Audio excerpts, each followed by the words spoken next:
Hey Robert, let's recap this session. Have your original swing here on the left and then some changes to the right. Starting off with the grip, we don't need to change anything aside from the grip pressure for right now. If the grip is too tight, it's going to restrict the range of motion within your wrists and forearms, thus limiting your ability to make good contact as well as attain good directional control. You have the option of switching to the interlock, but for the sake of ease, we can change that a little bit more down the road. For right now, we just want to make sure that the pressure is staying on the light side. In regards to the posture, there was only a couple changes that needed to be taken care of.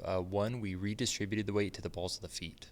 Originally, you were in the heels, and this would make it difficult to tap into the ankles as levers. You couldn't maneuver around, so we've adjusted that weight distribution a bit more towards the laced area of the shoes here, again, so you have better usage of the lower body in the downswing.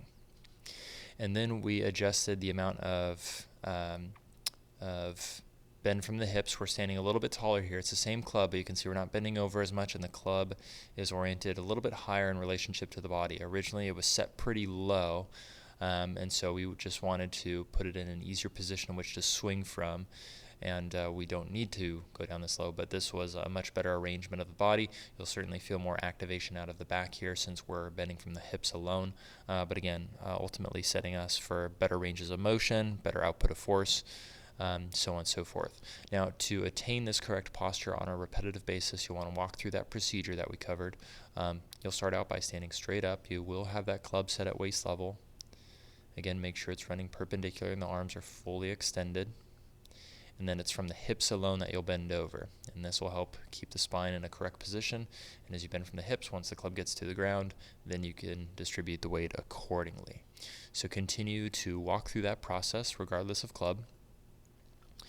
And then from there, it was just about working on the lower body movement. And so we covered two major things.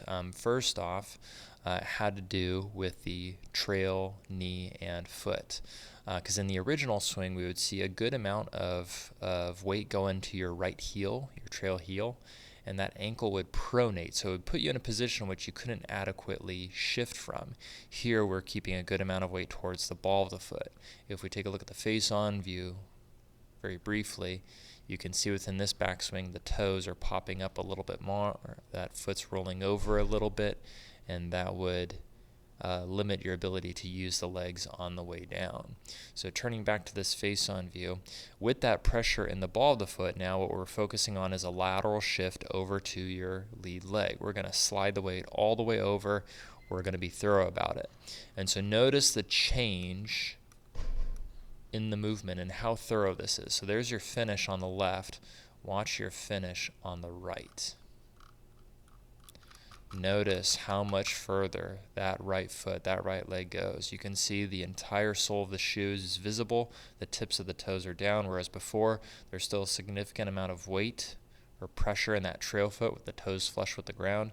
If we turn to the face-on view, you're definitely finishing on top of the left leg here. We'll continue to work on the range of motion within the hip rotation, make sure this foot, the lead foot, isn't springing forward as well, but definitely looking more of the part on the right than we are on the left. Now, part of this is a improvement to just the ranges of motion, so the swing in itself will be a bit of a stretch here. Again, we care more about the technique than the result of the shot. We still have a lot of other things to do, and so it stands to reason that there's still other areas within the swing that we're going to take care of, but for right now, they have to be left alone so we can work on this part because this is such a major cornerstone to the swing. Now, if questions come to mind, feel free to let me know, and then we'll keep it rolling in a couple weeks. So I'll see you next time.